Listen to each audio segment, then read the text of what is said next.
Welcome friends, in this video tutorial we will see more about tables.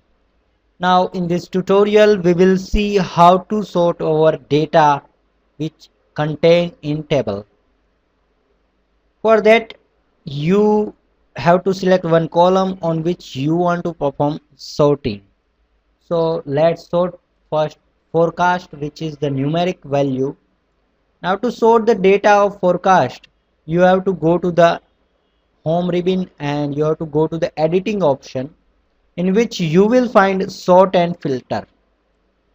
So go to the sort and filter option, click on that and can see four option is there: sort A to Z, sort Z to Z, custom sort and filter.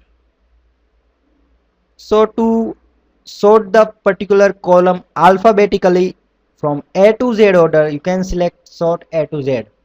Suppose I want to sort my channel A to Z, then I can select sort A to Z.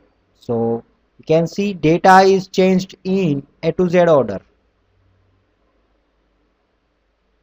Now if you want to select sorting in reverse order, means Z to A, then you can select this Z to A sorting. Now we are not going to do these things, but we are going to sort our numerical data. So I am going to select custom sort.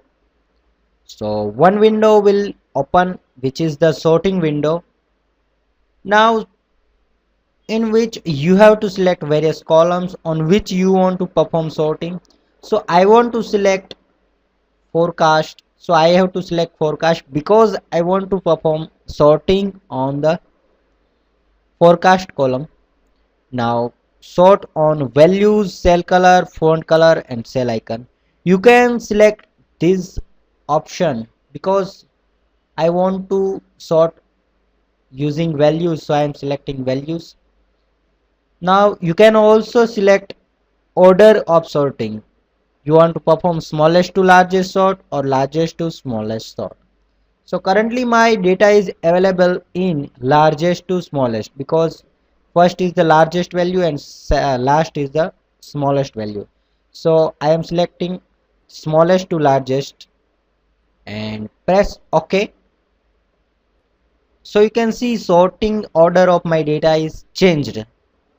The first column of forecast contains now 17,000 Indian rupees and second is the 24,000. So this is the sorting from smallest to largest order. So this way you can sort your table data using various ways. So this is about sorting the data in table in Excel. Thank you.